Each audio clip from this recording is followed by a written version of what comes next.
Bolger here, and welcome to Had I Known, conversations with interesting members of the Hamilton College community. This week's guest is Fred Rogers, Director of Gift Planning. All right. Welcome back for another one. Did you check out last week's? How great was Kendra Jones? Getting some great feedback on that one. People loving the energy from Kendra. And I don't blame them. I enjoyed that one a lot. So a funny story coming out of that conversation. So I'm putting the episode together. I listened to it, loving the conversation again, as much as I did when I was having it live. And then I start hearing all this feedback, right? People hearing it, loving it, talking about how great she is. And I say to myself, why don't I buy the books for my kids? Those Choose Your Own Adventure books. I love Choose Your Own Adventure books. I talked to Kendra about how my daughter was starting to show an interest. I should buy the books for my kids. So I did. I ordered both the James Armistead Lafayette and the Mary Bowser books online. And they came separately. And the first one arrives, James Armistead Lafayette. I open it up, proudly run it upstairs to my daughter who's in her bedroom to show her this wonderful gift I just bought her. She takes it from me. She takes one look at it and says, "Yeah, I already have it." Thanks, Dad. You already gave it to me. So apparently, the last time I was at Hamilton, back in October, I think it was, I paid a visit to the bookstore. And there's a section in the bookstore of books from alumni. And I guess one of the many I bought was this Choose Your Own Adventure book that I thought at the time was a good idea to buy for my daughter, but somehow completely forgot. So I had already bought the book, and I had it in my house when I was interviewing Kendra. Didn't make any mention of it because I didn't remember. A complete moron I am. But we turned it into a good thing and donated it to my daughter's class. So the fourth graders at Bowen Elementary School now have a copy of Kendra's book. And we've heard from my daughter's teacher, who loves the book, excited, happy to have it, wants her students to read it. So there you go, Kendra. Making an impact on the fourth graders at Bowen Elementary. If you haven't heard that conversation with Kendra Jones, I can't recommend it enough. You can get it at hadiknown.buzzsprout.com. You can get it wherever you get podcasts. Check it out. And while you're there, on either Apple Podcasts or Spotify or whatever it is you listen, why don't you go ahead and rate the show, give us a review, like, follow, subscribe, whatever it is the platform has you doing, go ahead and do it. Show us some love. And check out any of the past episodes, like the Kendra Jones episode. Or like the episode where I talk about going to Hamilton and how I went to the bookstore and spent a lot of money. I talk about it on that episode, but somehow didn't remember what it is I actually bought. And speaking of that visit, I talked on that episode about my trip down to the Hamilton Cemetery for the first time ever. Inspired by another former episode, my conversation with Amanda Daflos. Again, check that one out. But Amanda piqued my interest in talking about the cemetery when I had her as a guest. So when I was on campus for the first time in many years, I went down and checked it out, and it was an incredible experience. And since then, I had the great fortune to get introduced to this week's guest, Fred Rogers. Fred is the Director of Gift Planning at Hamilton. But really, he's quite a bit of a Hamilton College historian and the self-proclaimed dean and docent of the Hamilton College Cemetery. He is chock full of knowledge and incredible stories about the history of Hamilton College and how much history is represented in that cemetery. So if you're a Hamilton nerd, or if you want to learn a bit more about the history of Hamilton College, this one's for you. Here is a fascinating conversation about the Hamilton College Cemetery, or what Alexander Walcott, class of 1909, called the Last Dormitory. Here is an incredible history lesson from Fred Rogers. Thank you for doing this. Oh, it's my honor. I'm not worthy. Oh, please. Please. Love the closet setup. You know, it doesn't matter who you are. You could be the president of the college. You could be a titan of industry. You get to look at my closet when we record this. I was going to say, if you'd been a minute earlier, it would have been perfect. The chapel bell was tolling out 10 hours. Okay. A second ago in the background. So when I was there, it was the repairs were still going on, or the renovation was still going on. So. Yeah. I mean, remarkable. I was somewhat close to that because we were raising some money around the renovation, and I had an interest in the chapel, and it was a stunning project. Yeah. The video of the top coming off, it was incredible. And then they built it. They had a whole. It's been restored now, but they had a whole a road and a parking lot, all built up in front. Right? That's what it looked like when I was there. Yeah. Yeah, I walked by. I said, "This is a road here. Are you going to get rid of this thing?" And he said, "There's a mat underneath."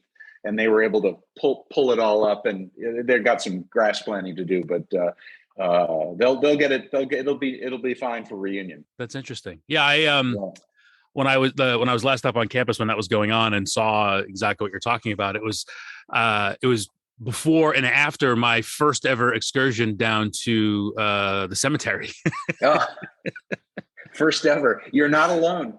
You're not alone. People live here for 4 years and never even knew it was there. Yeah. So I had a conversation with a fellow alum for the show, and she, in preparation for the conversation, had started to think about the school and her time at the school, and ended up printing out a map from the website, and was just looking at the campus and having memories rekindled, looking at various spots on campus. And as we were having the conversation, she held up the map and she said, "Did you know there was a cemetery?" And I had a vague recollection that yes, there was, but I definitely had never stepped foot in it until a few months ago. Well, what's fascinating is the cemetery is there on all the ancient old maps. It's really interesting to look back. The old hand-drawn maps from the 1800s, and the cemetery is very much there, very much part of the campus. It was remarkable walking around, and I mean, it's a literal history of the school. I mean, so many names of, that's that building, or that's the name of that building, or so much of the campus is named after that. Just a sidelight here. As I think of the cemetery and how it was planted and so forth, I attended a fascinating session by a landscape architect that the college had hired to consult on different things that they were doing. And he'd put together a historical presentation on the growth of the campus and the buildings and so forth. And, you look around at these buildings and marvel at the names and so forth, but there was real thought that was put into the placement of the buildings on the quads, particularly the original quad, which is meant to be a quotation of Yale Row, what they call Yale Row in New Haven. So that would be south, the chapel, Kirkland, north. That row is strikingly similar in appearance to Yale's Grand Row. And that would make sense because 5 of the first 6 Hamilton presidents were graduates of Yale. So, but anyway, we're always oriented toward the east. So that you could look down into the valley, and the cemetery was right on the hill that had a commanding view of the valley. Of course, now the vegetation has grown up to the point where you can't see the farm fields really anymore. But in the 1800s, that was very much, being on College Hill meant occupying the commanding heights of the Mohawk Valley. Yeah. And that was another thing, in addition to my first ever visit to the cemetery, my last visit, I spent more time contemplating that view from the hill. And, I don't know if there were trees have been taken down or I really just was oblivious, but I was struck by that view standing in front of South and Yep. looking out. I was like, my goodness, this is incredible. And again, I think it's just head down in books or whatever we had our head down doing. I didn't appreciate it nearly enough. So I'm curious. I know you have a wealth of knowledge about that cemetery, and that's what sort of sparked our conversation and potentially doing this. But before we get into that and how you got into sort of doing what you do around the cemetery, I'm curious how you ended up at Hamilton in the first place. Well, a little bit serendipity.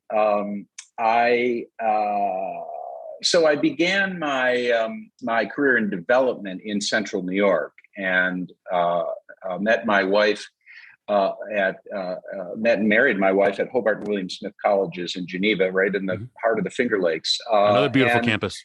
I had a wonderful 7 years there, and so always had an attraction to Central New York. Even though I'm from Buffalo, and I'm a Niagara frontiersman, as we say, but. So then I had worked in New York City for about a dozen years and had the opportunity to go to Shanghai, China with my family to work at the American School, Shanghai American School there. And when that gig was up and we moved back, we decided, we wanted to settle in Central New York again. And so that we did. We landed in Cazenovia, New York, east of Syracuse. And I began hunting around for a job. And because I had, my sort of stock in trade was always annual giving. And I was just very lucky that Hamilton was looking for a director of reunion giving in the annual fund in 2012. And so, as I say, it was fortuitous. And I came to Hamilton right on the eve of the bicentennial reunion. And here I still am, although now occupying the gift planning chair, having succeeded Ben Madonia, class of '74, after 41 years of work at the college. Wow! So I've only been here 10. I'm a bit of a piker compared to some people around here, but yeah. So that's how I landed here, and. It's really strange. I do remember once upon a time interviewing at Hamilton College in 1976. And I ended up not applying, and I'm never sure why, because my dad brought me for the interview, and there were 3 generations of Hamiltonians on his side of the family. So maybe he wasn't quite conscious of that, but I'm surprised that he, just for that reason alone, that he didn't encourage me to apply. You know what? 1976, let's remember, we still had a coordinate college named Kirkland on the Hill. I was looking at coeducational schools, and maybe I felt Hamilton felt like a men's college, and that was not something that I wanted. I can't really figure it out. Were you aware of your Hamilton heritage when you were looking at it? No, not at all. Not at all. I think in recent years, I was dimly aware that my great-great-grandfather, whose portrait is on my mantle here in my office, class of 1852, had gone to Hamilton. But it was only after I came here that I really began exploring it and realizing that his son was class of 1900 and his son was class of 1936. And then I even found a Rogers, to whom I'm connected, in the class of 1847, who graduated from Hamilton, and that was the gold rush. He went out to California and reportedly came back east with $5,000 worth of gold dust. Wow! So I don't know why they didn't have a development office then. He might have been able to stoke up our endowment in the early years, but. So anyway, but as I think about that, I'm really proud to have blood and bone in very early classes, and so that got me interested in the history of Hamilton, along with subsequently getting involved with the cemetery. What an incredible find to start, to find this job and start working at it, and then uncover the deep connection you have to the place. That's remarkable. What it was. That's awesome. What it was. And was it the digging into your family Hamilton connection what somehow sparked an interest in the cemetery? Uh, Not well. Not directly. Okay. I sort of came to the cemetery separately when starting staffing the cemetery tour that was then led by somebody else. But as I began to contemplate the people who were in the cemetery and the eras that they represented and began to probe Hamilton's history, of course, I sparked up and realized, wow, my ancestor was here in the 1850s when this happened or that happened, or Yeah. so and so graduated and so forth. So yeah, that definitely. He was president of the Alumni Association, by the way, in the year 1900. He was the president of the Alumni Association. So, Wow. Yeah, they kind of work together. And so for those listening like me who know little to nothing about that cemetery, what do we need to know? I know you've conducted many tours of it. What are some of the interesting things that people don't know about that? Yeah, sure. Well, so I am the self-appointed dean and docent of the cemetery. Just so you know, I use that title, dean and docent. But I'll tell you, it's become a little bit of a personal mission for me to expose people to the cemetery, and I'm very proud that on my watch, well over 1,000 people have been through the cemetery on my tours. They put me to work on reunion weekend. I do 4 tours over the course of 3 days, which is a bit exhausting. I give the tour on all the high holidays, like Fall Coming and reunion weekend, and I do bespoke tours for special audiences. Okay. I've given it for one person. I've given it for over 100, including. I was very gratified at one point. I had over 100 seniors come on as part of Senior Week. In fact, people were amazed that seniors were not otherwise occupied and would have an interest in the cemetery during Senior Week. It did help that we offered a T-shirt to anybody who came on the. I got one. I'll send one to you. I think if I can find it here in the office, it's actually a pretty nice T-shirt. But it's become a personal mission for me, Dave. I quickly learned that you can embrace really the full history of Hamilton, from Hamilton Oneida Academy and Samuel Kirkland and Chief Shenandoah right up to the present day. It is a working cemetery.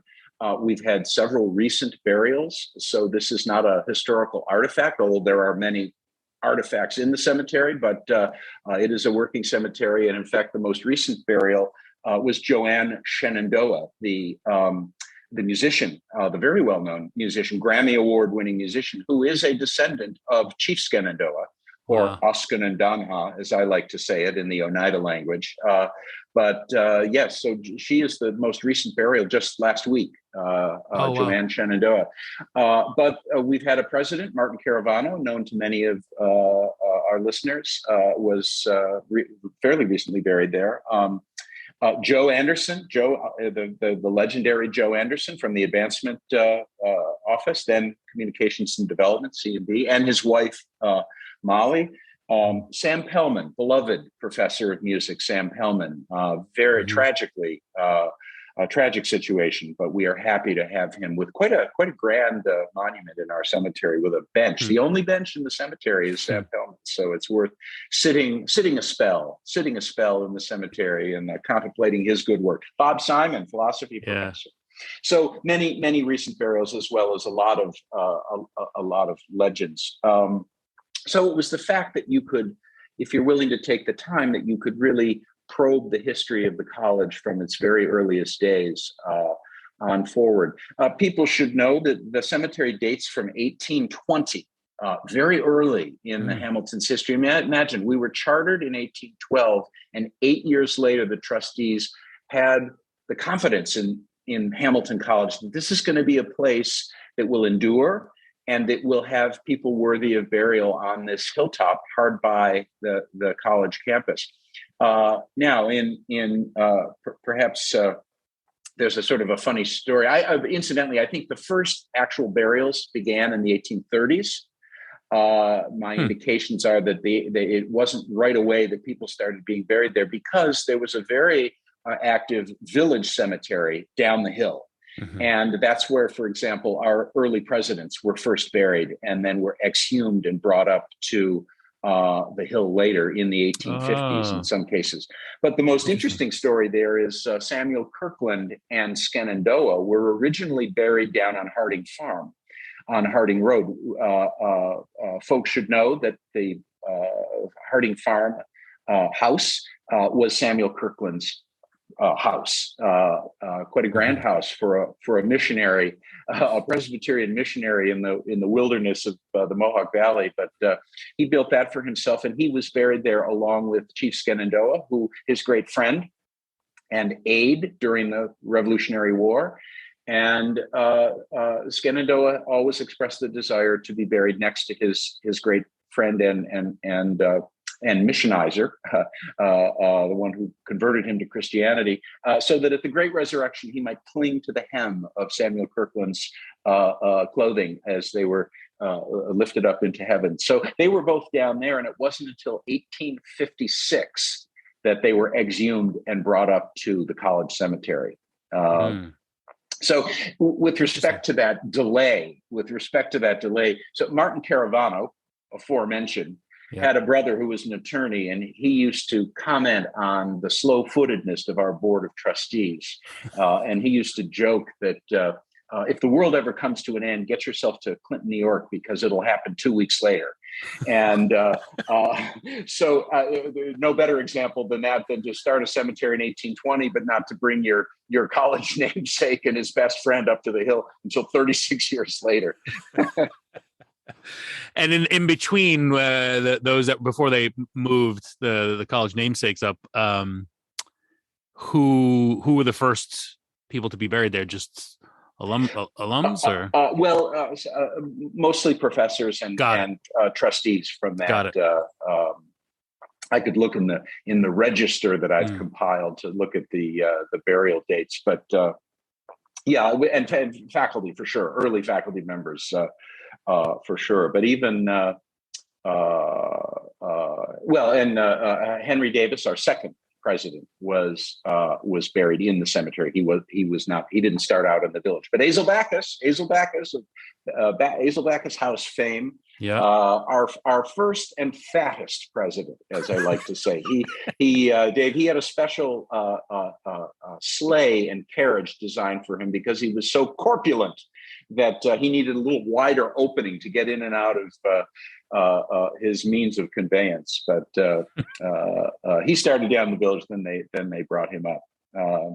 And that gets me on to the idea. There are many, in addition to sort of historical artifacts, there are many ironies. The cemetery is full of Hamilton ironies. The first being Samuel Kirkland, humble missionary in a howling wilderness, starts out in the Kirkland cottage, which students know from signing the matriculation book.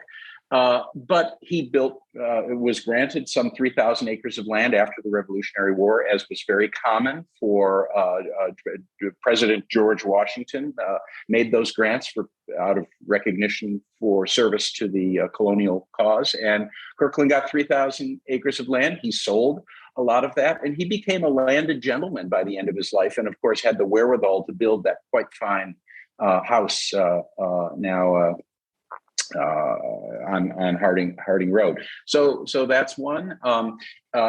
Azel Backus, I mentioned, buried there. His arch rival, Seth Norton, was the first holder of a named chair at Hamilton College, and was a Greek and Latin chair.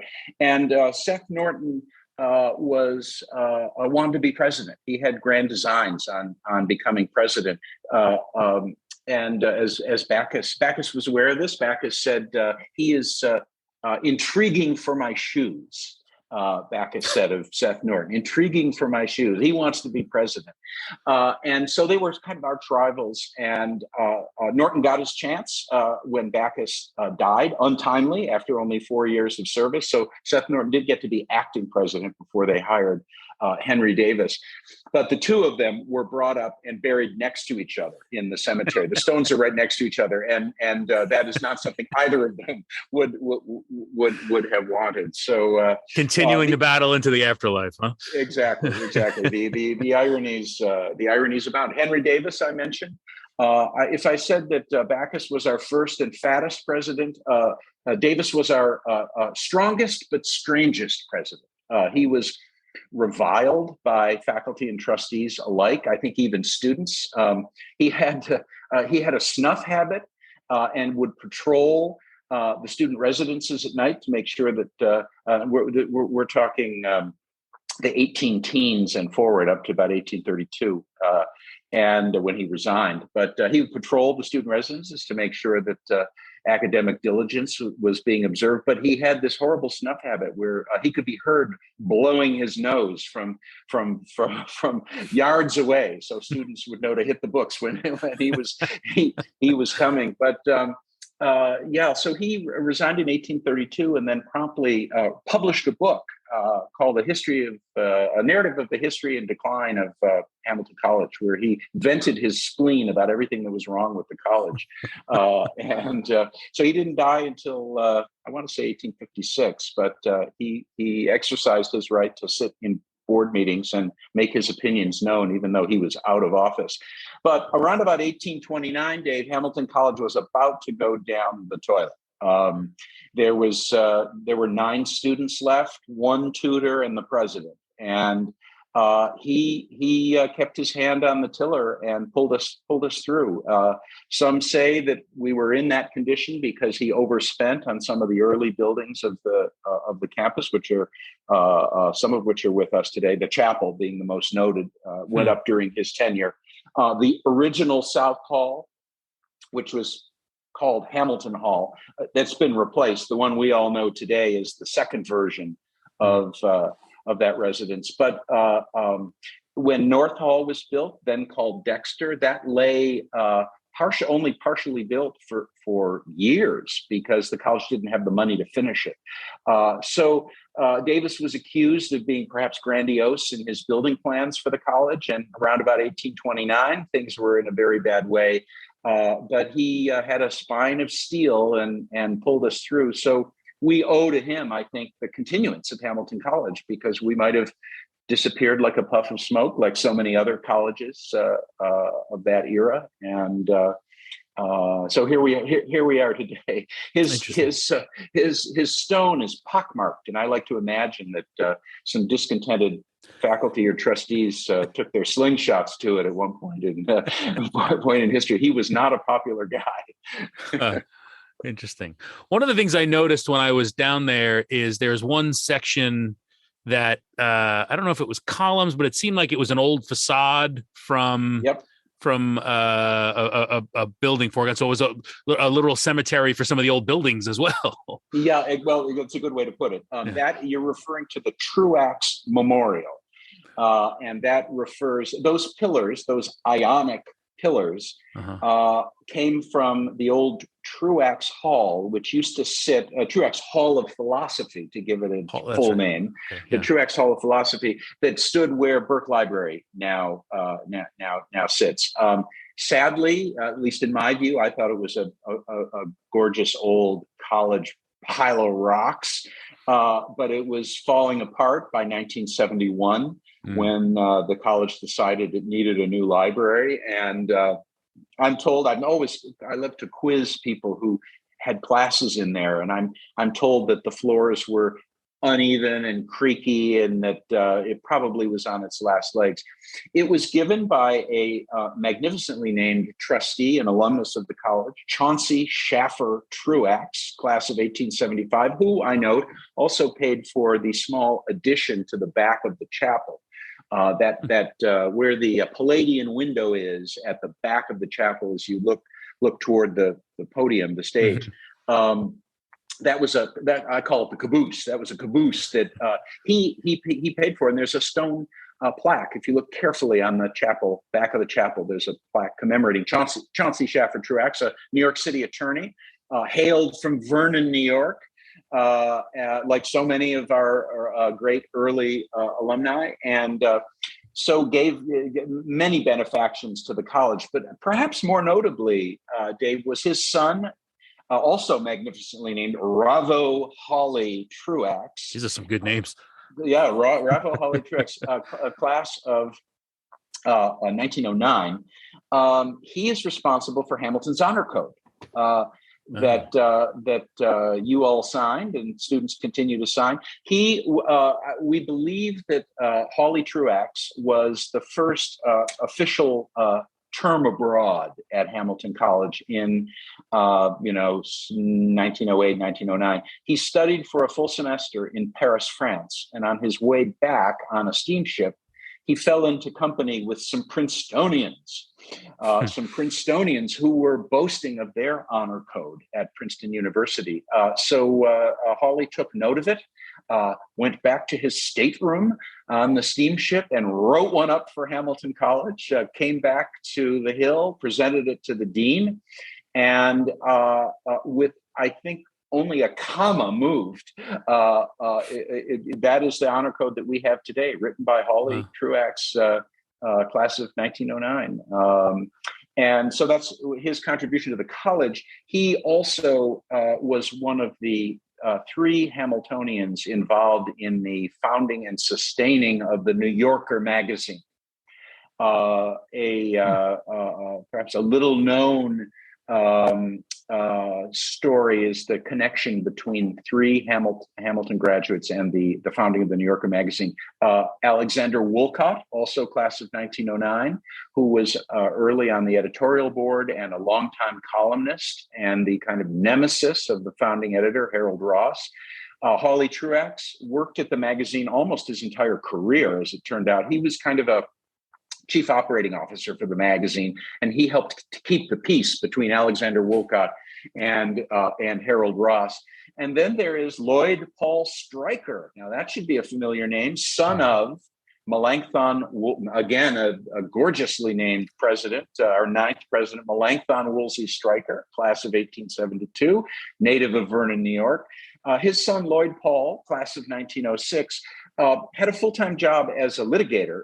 He was probably the best-known trial attorney in his day in the United States, defending, among others, Alger Hiss. He was the lawyer for Alger Hiss in that landmark anti-communism case against Whittaker Chambers. So he had a day job as a litigator, but in his spare time, he did legal work he was on the executive committee of the New Yorker magazine and did legal work for the magazine, and also brokered peace between Harold Ross and Alexander Woolcott. Anyway, that's a long-winded digression about those pillars. When the Truax Hall of Philosophy came down, it was felt appropriate to create a memorial to the family that had been so generous. So you can read, there's an inscription and so forth. Hawley Truax, sadly, is not buried in our cemetery. The family had a summer house in Tyringham, Massachusetts, in the Berkshires, and so Truax Hawley was married to a Rudd, Robert Barnes Bobo Rudd, class of 1909, legendary English professor, known primarily to graduates of the 50s and 60s, known and remembered by alumni in that era. But so the Rudds and the Truaxes intermarried, and they all summered in Tyringham, Massachusetts, and many of them are buried there. Although Bobo is in our cemetery. How many people in total in the cemetery? Well, okay. Well, so now we're getting into some stats here that, that has been fascinating to me. There are 354 souls buried in the Hamilton Cemetery, and that includes the tomb of the unknown Hamiltonian. Okay. There is all the old cemetery maps show a burial for which there is today no stone, and no name, no known name, but it has been preserved. I have preserved it in my register of the cemetery. Plot number 269, the tomb of the unknown Hamiltonian. It could be apocryphal. It could have been someone who maybe in the 1820s was buried there and we'd forgotten about. The believe it or not, facilities maintenance has gone in there with a radar machine, a radar gun to check out the ground to see if there are bones or a casket of some sort there. They found nothing. So anyway, it's one of the charming mysteries of the cemetery. Who might have been the unknown Hamiltonian, and where did he or she go? Are there any theories? Only that I've developed, and I think it's. I think it's basically. I think it's probably that it was a very early burial that perhaps got exhumed, or it might have been an error or a change. There have been people who have made reservations for the cemetery who later were not buried there, and so we held a plot for them, and then were not notified that they were buried elsewhere. So that's probably the case. But we keep a ghost plot, number 269, for the unknown Hamiltonian, in case he ever wants to come back. And speaking of reservations, there are 74 reservations for future burials, mostly current faculty, current and recently retired faculty, and others, trustees, many trustees. So there is a reservation list. Is there space? Is there space for that many? There's plenty of space. Okay. There's plenty of space. Not just in. So I delineate the cemetery.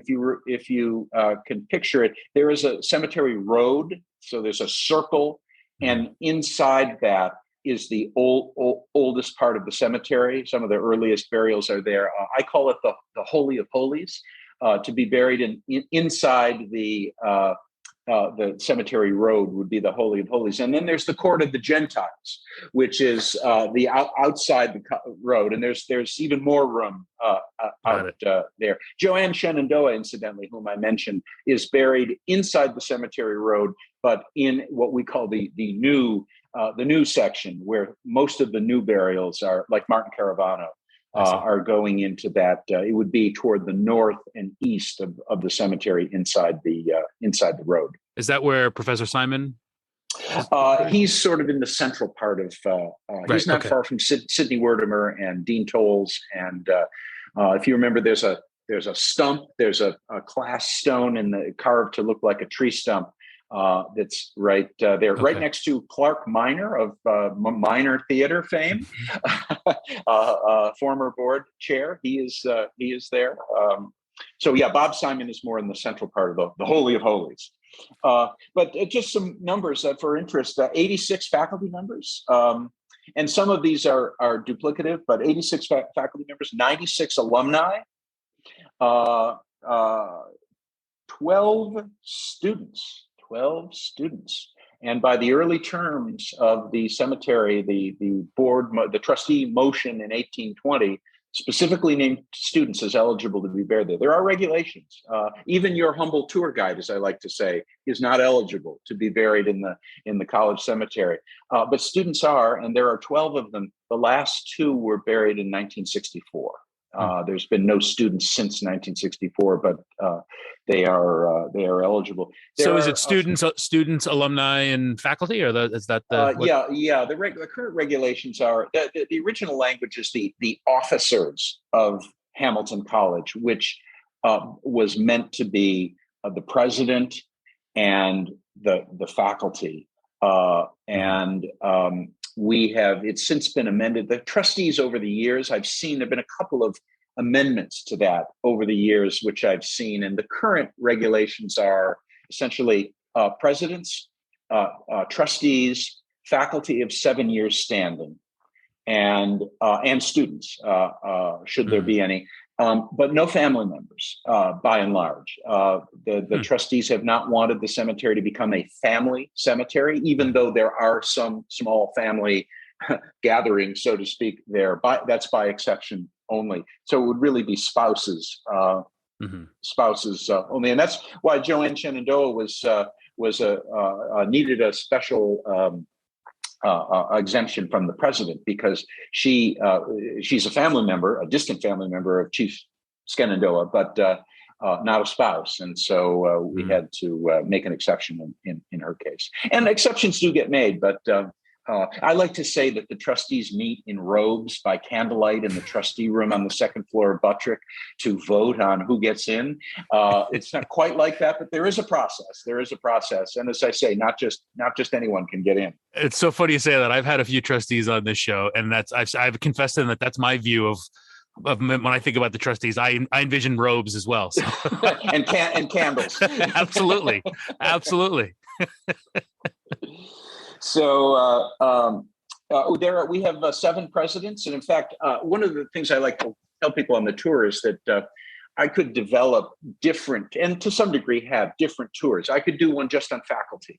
I could do one just on trustees. I could do one just on presidents. And there are 7. So I've been toying with titling a new talk called "The Dead Presidents." I think that was the name of a punk band, right? The Dead Presidents.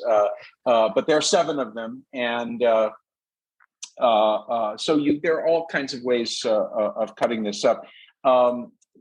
19 we have 19, at least 19 veterans. We have a group coming in tomorrow. As a matter of fact, there's a program called Wreaths Across America that puts commemorative wreaths in cemeteries to honor veterans. And we have 19, and they're going to be here tomorrow to place wreaths commemorating those folks. So, yeah. Any ghost stories or supernatural reportings? People getting afraid? And it's interesting you bring that up, because people, I get asked, are you going to do a Halloween tour and so forth? And this is actually a very serious point. It gets back to my personal mission in the cemetery that I don't do spook 'em, scare 'em in there, because to me, our cemetery is a very serious place. It's where we commemorate and remember people who built the college. On whose shoulders today's Hamilton College stands. So I want the tour to be sure there is irony, to be sure there is some humor, to be sure there are mysteries and a bit of ghoulishness. But I don't emphasize that. I want it to be a place of reverence. Although I will tell you this. This is an interesting story. We have an alumnus in the class of 1891 by the name of Duncan Campbell Lee.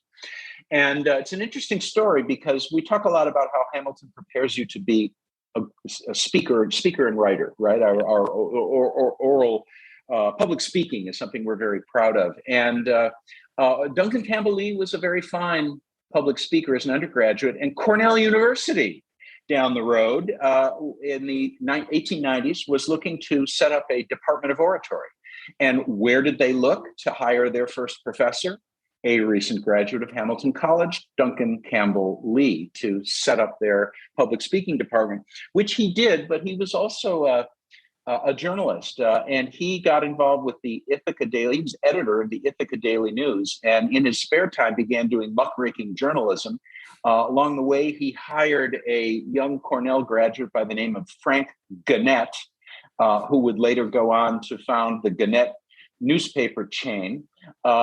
The two of them were involved in exposing some industrial pollution in the waterways around Ithaca, New York. And who would happen to have owned the company that was doing the polluting, but a major alumnus, trustee, and donor to Cornell University. So Duncan Campbell Lee kind of got squashed and was not promoted to full professor as he rightly expected to be.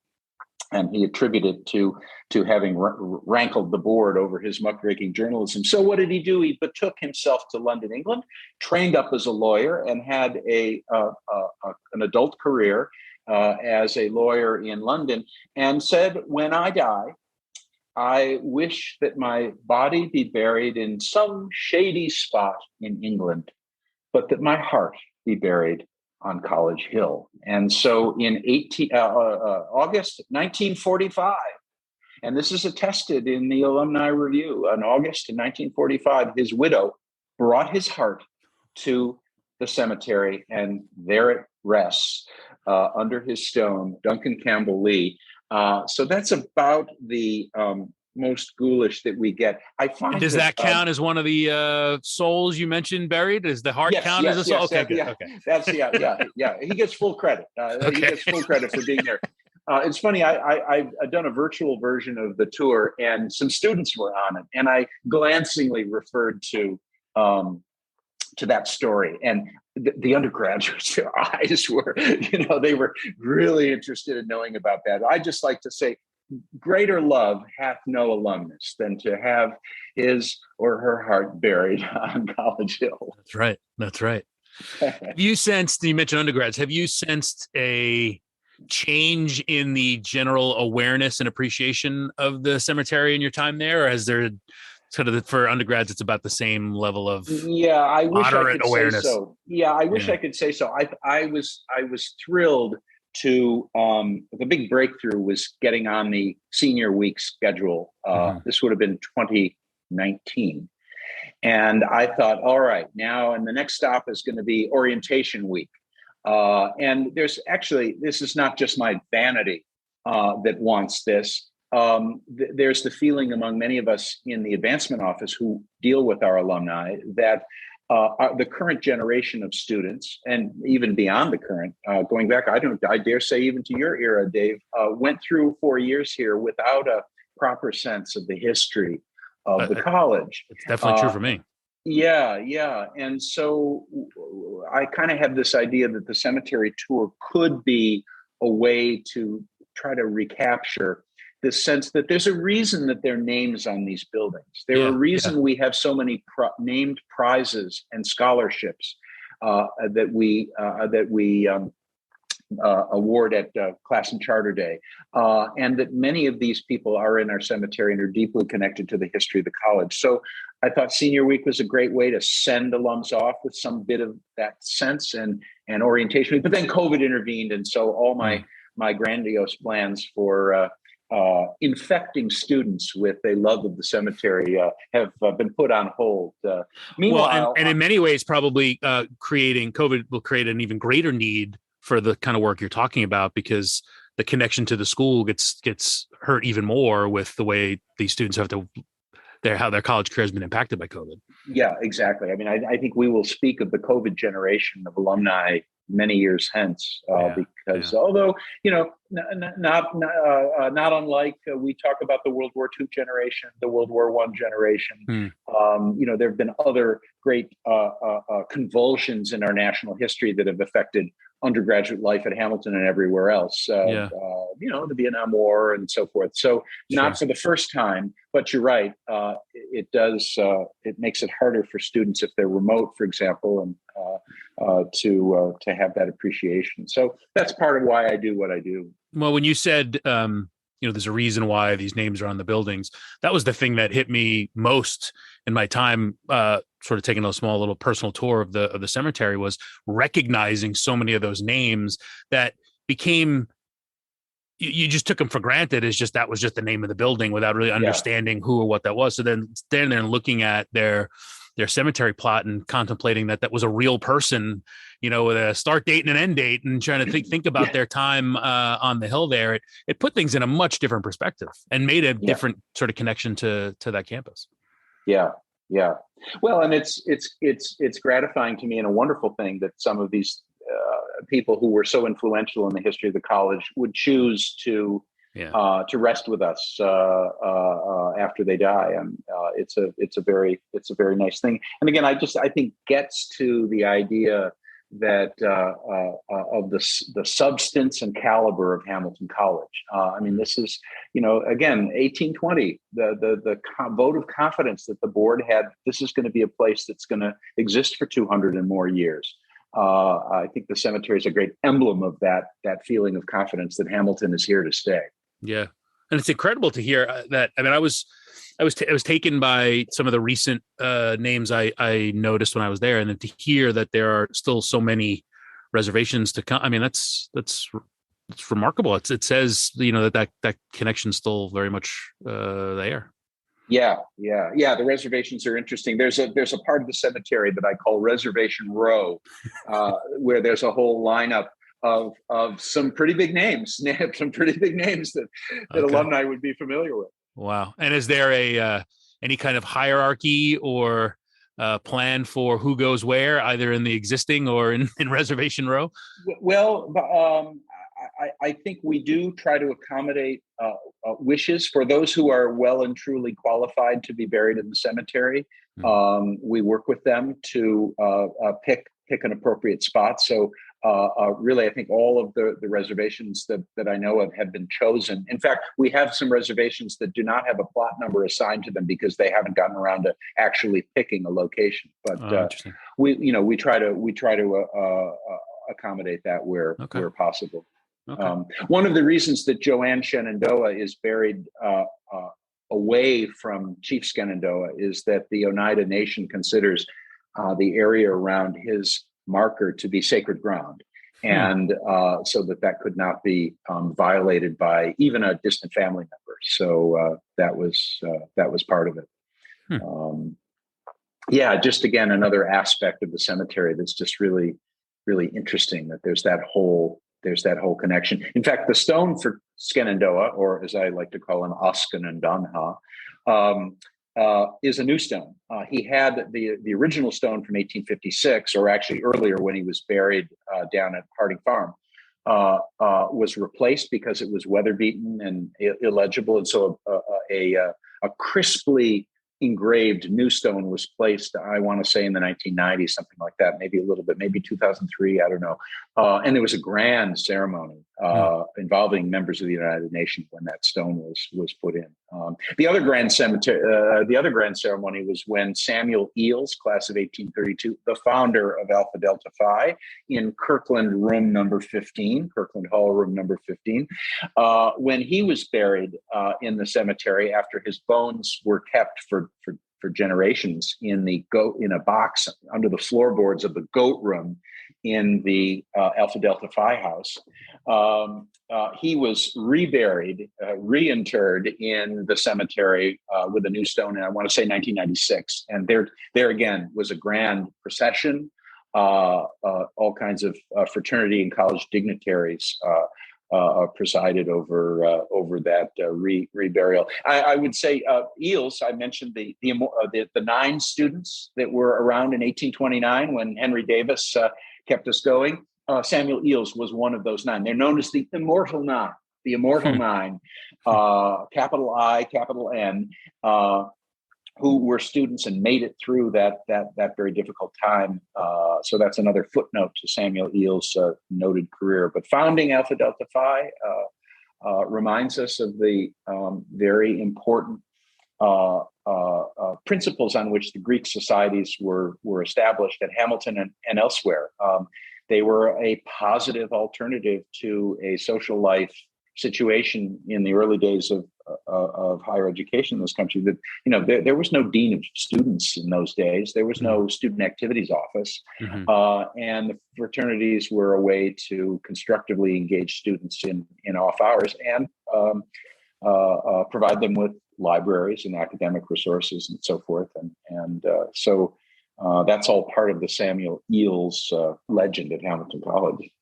It's really interesting to me that this little plot of land, and you start to, as you talk about these stories, starting from that cemetery and digging into who that person was, unearths this and unravels this deep history of the college for each and every person that's interred there. It's a literal history of the college. It's incredible. It is, and it is remarkable to me. I mean, you talk about pulling a thread. Really, it's almost impossible if you really bore into just about everybody in there. There are not only interesting stories, but also amazing interconnections between people. To take one example, one stone that stands out, apart from the Truax Memorial because of those grand pillars, stone over just to the left of the Truax Memorial is really the most ostentatiously Christian gravestone, my grave marker that's there. It's a Celtic cross. That's very unusual. There's very little religious iconography in the cemetery, but that's one of them. That's a whopper. And that is the plot of Professor Paul Fancher, who was an English professor at Hamilton, but notably was also the choir director And he had a connection with Alexander Woollcott, aforementioned, class of 1909, who in the 30s and early 40s had a radio program called The Town Crier of the Air out of New York City. And he did book reviews and theater reviews and so forth. But whenever he could, he got the Hamilton College Choir on air for a national audience. And, we're very proud of our musical heritage at Hamilton, particularly vocal music. And that was part of it. Woollcott stoked a national reputation for our singers, our then male singers, who got to perform on national radio on his show. But then, so there's that connection. But then Fancher and his wife wanted to build a Gothic chapel on their property, but it abutted college property over behind the Science Center. What's the Science Center today? And so they hired Ralph Adams Cram, the foremost Gothic architect in this country, designer, among other things, at Princeton University's campus, or large parts thereof. They hired Ralph Adams Cram to design a Gothic chapel so that they could conduct high Episcopalian Anglo-Catholic religious services in this chapel on their property. And Elihu Root, who managed the college as chairman of the board for decades with an iron fist, even while he was in Washington, serving as Secretary of War, Secretary of State, New York State Senator, U.S. Senator from New York. All of those positions, he kept a close eye on Hamilton College. And he got wind, rock-ribbed Presbyterian that he was, got wind of smells and bells and suspicious Romanizing liturgical practices going on in College Hill, and shut down that project pretty quickly. So Cram converted he changed his drawings and designed a Tudor cottage, which was built. And many people remember the Fancher Guest House, which was over by the Science Center. It was still there when you were a student, Dave. It was torn down in 2002, sadly. The local architectural preservation community was fit to be tied that a piece of Ralph Adams Cram handiwork was taken down. But when the Science Center was expanded, it just was going to be too expensive to move it and to restore it and so forth. But anyway, so that's a nice little story that ties in, Hamilton's choir, Alexander Woollcott, the iron fist with which Elihu Root at one point had a fence constructed around that Fancher Guest House because even though it wasn't a chapel, they were conducting high Episcopalian services in there. And so he had a fence up, I call it the prophylactic fence around the house to protect the delicate spiritual sensibilities of Hamilton undergraduates. So, oh my goodness. Professor Frank Shaka is a Russian studies professor, is the reigning authority on the Fancher Guest House, because he lived there. Oh, wow. When he first came to Hamilton, he lived there for a time, as many faculty did when they first moved to Clinton. So sure. That was a nice little place. Where does the deep interest and love of the school's history come from for you? Well, partly because I'm a historian by trade academically, and part of it is I've been fortunate over my career to work for a lot of interesting places, and everywhere I've worked, I've just made it a point to take an interest in the history of the institution I served, and so it's kind of a professional deformity that I have getting into the history, and then of course, I just find Hamilton's history so gratifying to have a personal family connection with it, as well as just. It's really been so rewarding to me to meet alumni on the cemetery tour, to hear their reflections on the people that I talk about.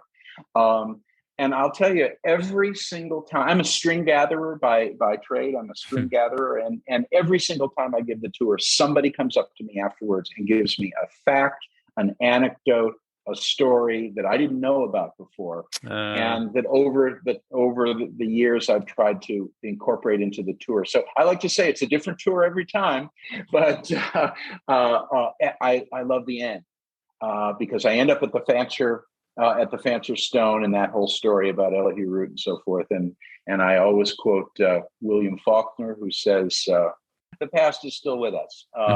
And I think never more so than in the Hamilton Cemetery. And then people come up to me and tell me these stories, which I really has been so rewarding to me, as I said. And then I imagine having a strong sense of the school's history that, as you do, certainly doesn't hurt in your day job.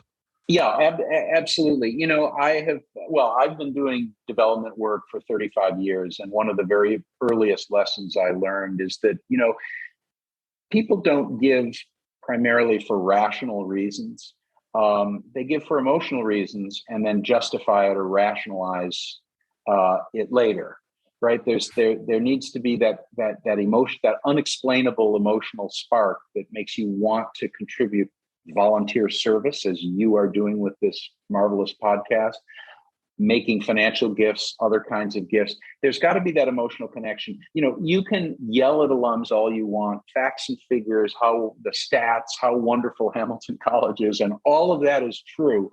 But I think what prompts giving is an emotional connection. And so, yes, I hope that I can help people recover. I'm not giving them anything. I want them to just to rediscover for themselves what was at the heart of their own Hamilton experience. And so often it's these magnificent professors and deans and others who are in the cemetery that had life-changing effects on people.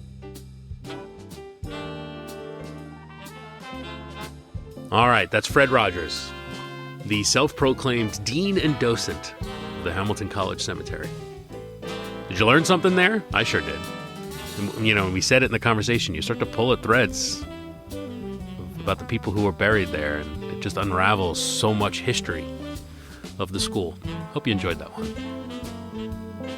Next time you're on campus, look Fred up. If you're up there for one of the big events like Reunion, definitely take advantage of whatever Fred is offering in terms of tours, because he's got some incredible stories and this fascinating history on that little plot of land. My thanks to Fred for joining this week and for sharing all of that incredible knowledge. You have been listening to Had I Known on WHCL-FM, Clinton, New York. HadIKnown.buzzsprout.com. Had I Known Show on social media. As always, my thanks to Dr. Michael Woods for supplying the music on the show. And, once again, Doc is going to play us out. Hope you enjoyed the show. We'll talk to you next week.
Had I Known podcast show on your radio or take it to go.